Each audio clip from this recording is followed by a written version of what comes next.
புதிய தலைமுறையின் ஜனநாயக திருவிழா சிறப்பு பேருந்து தமிழ்நாடு முழுவதும் பயணித்து வாக்காளர்களின் கோரிக்கைகளை கேட்டு வருகிறது. அதன் ஒரு பகுதியாக கோவையில் நடைபெற்ற மக்களுடன் புதிய தலைமுறை நிகழ்ச்சியில் வாக்காளர்கள் பல்வேறு கோரிக்கைகளை முன்வைத்துள்ளனர்.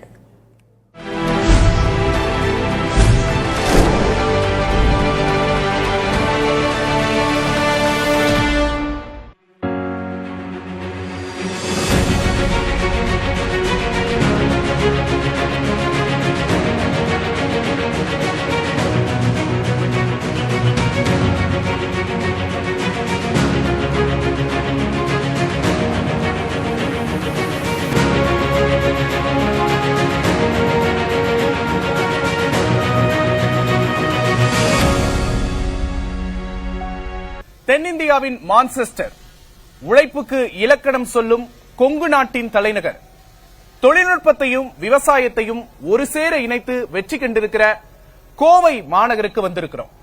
கோவை மாநகரத்து மக்களோட பிரச்சனைகள் என்ன? அவங்களோட வாழ்வாதாரம் மேம்பட்டிருக்கா? இந்த கடந்த ஆண்டுகள்ல அவங்களோட நிலை எந்த அளவுக்கு முன்னேறி இருக்கு? அவங்களோட கோரிக்கைகள் என்ன அப்படிங்கறத பேச வந்திருக்கோம். இன்னைக்கு 125 நாடுகளுக்கு நம்ம தென்னை நாடுல எக்ஸ்போர்ட் பண்றோம். ஒரு இன்டர்நேஷனல் லேப் ஃபெசிலிட்டி கட்டாயமாக வேணும். ஸ்டார்ட் அப் செய்யும் ரெஜிஸ்ட்ரேஷன் முறையை எளிதிப்படுத்தி அதற்குண்டான மானியத்தை வழங்கி மாணவர்களை ஊக்குவிக்க வேண்டும் என்று நான் அரசிடம் வேண்டுகோள் வைத்துக் கொள்கிறேன். சிட்கோ மூலமா பாத்தீங்கன்னா பெரிய இண்டஸ்ட்ரியல் பார்க் அமைக்கிறாங்க. நாங்க மைக்ரோக்குன்னு தனியா இண்டஸ்ட்ரியல் பார்க் வேணும் கேட்கிறோம். அதுவும் அமைக்கணும். சென்னை பம்பாயில் உள்ள போல இங்க மைக்ரோ என்டர்பிரைஸுக்கான அடுக்குமாடி தொழிற்பேட்டை அமைக்கணும். மெட்ரோ இந்த அடுத்த 5 ஆண்டுகள் நம்ம இங்க கொண்டு வரலைன்னு சொன்னா கோயம்புத்தூர் மிகப்பெரிய போக்குவரத்து நெருக்கடி மட்டும் சந்திக்காம பொருளாதார வளர்ச்சியுமே இழக்க வேண்டிய சூழ்நிலை இருக்கும். பாண்டியாறு பொன்னம்பல திட்டமாகட்டும், ஆனைமலையாறு நல்லாறு திட்டமாகட்டும், இந்த 2 திட்டம் வரும்போது கோவை மாவட்டம் மட்டும் இல்ல, மற்ற பிற மாவட்டங்கள், இது சார்ந்த பிற மாவட்டங்கள்ல மக்களுக்கான தண்ணீரும் கிடைக்கி, விவசாயிகளுக்கான தண்ணீரும் கிடைக்கி. பெண்களுக்கு பாதுகாப்ப வரக்கூடிய அரசும் தற்போது அரசு நன்றாதான் கொடுத்துக்கிட்டு இருக்காங்க. ஆனா இன்னும் அதிகப்படுத்தி அதிகரிச்சு எங்களுக்கு பெண்களுக்கான அந்த பாதுகாப்பை உறுதி செய்யணும். தெய்வத்தான் ஆகாதது எனினும் முயற்சித்தன் மெய்வர்த்த கூலி தரும். அதாவது தெய்வத்தால முடியாதது கூட முயற்சி பண்ணா கூலி தரும் சொல்றாங்க. ஆனா எங்க தொகுதி வால்பாறை மக்கள் அட்டக்கடையிலயும் ரொம்ப இடி மின்னல் இதெல்லாம் பொருட்படுத்தி போய் வேலை செய்யறாங்க. 2021 என்ன பண்ணாங்கன்னா 425 ரூபான்னு சொல்லி ஒரு சம்பளம் அறிவிச்சாங்க. அதுவும் பஞ்சப்படியும் சேர்த்து இப்ப கரண்ட்ல எவ்வளவு கொடுக்கணும் அப்படின்னா 480க்கு மேல கொடுக்கணும். ஆனா சில தொழிற்சங்கங்கள் தேயிலை தோட்ட நிர்வாகிகளோட கூட்டமைப்புல இருந்துட்டு மக்களோட அடி வயித்துல அடிக்கிறாங்க. அவங்களுக்கு தொழிலுக்கு ஏற்ற ஊதியம் கிடைக்கல. இங்க நடைபாதை நடந்து போறவங்க அவங்க இந்த நாட்டுல வாழவே வேண்டாம்னு இந்த அரசாங்கம் சொல்லுதாட்டு இருக்கு. நீ நடந்து போறவனா நாட்டுல வாழாத. ஏன்னா பெட்ரோல் டீசல் அவனால செலவில்ல, செருப்பு மட்டும்தான் போடுறான். மற்ற எல்லா வரிகளும் அவங்களால கிடைக்க போறதில்லைன்னு நினைச்சிட்டாங்களே என்னமோ. எங்கேயுமே நடைபாதை இல்ல. இந்த தனி தொகுதி அப்படின்னு SC ST அப்படிங்கிற ஒதுக்குறாங்க. அதே மாதிரி நம்ம மாற்றுத்திறனாளிக்கு தனி தொகுதி ஒதுக்கணும்.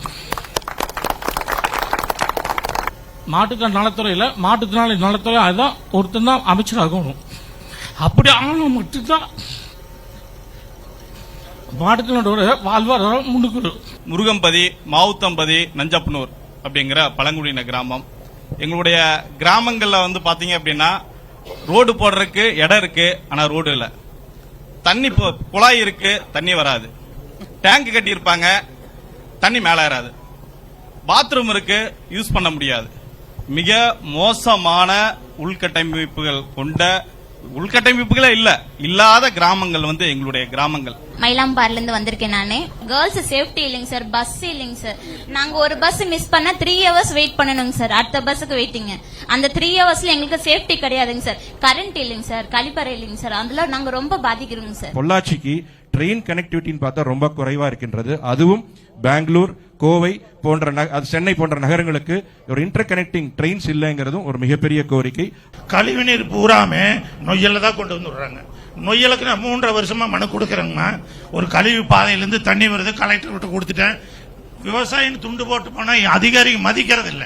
நீங்க 190 பேர் மதிக்கிறது இல்ல, அதை தூக்கி அப்படியே போட்டுறாங்க. இங்க பாத்தீங்கன்னா சமூக நீதி விடுதிகள் இருக்கக்கூடிய ஒரு மாணவனுக்கு பாத்தீங்கன்னா ஒரு நாளைக்கு 50 ரூபா தான் பாத்தீங்கன்னா ஃபுட் செலவு. ஆனா இங்க ட்ரெயின் பண்ணக்கூடிய ஒரு போலீஸ் டாகோட ஃபுட்டுக்கு செலவு பண்றது வந்து பாத்தீங்கன்னா ஒரு நாளைக்கு 85 ரூபாயில இருந்து 200 ரூபாய் செலவு பண்றாங்க. அப்போ நாங்க என்ன கேக்குறோம்னா, போலீஸ் வளர்க்கக்கூடிய நாயை விட மாணவர்கள் நாங்க வந்து பாத்தீங்கன்னா அவ்வளவு மோசமாக போயிட்டோமா? விவசாயம், தொழில்துறை, மாணவர்கள், மலைவாழ் மக்கள்னு கோவை பகுதி மக்கள் பல்வேறு கோரிக்கைகளை முன் வச்சாங்க. அவங்களோட எல்லா கோரிக்கைகளும் நியாயமானதும் நிறைவேற்றக்கூடியதும் அப்படிங்கறத நம்மளால புரிஞ்சுக்க முடியுது.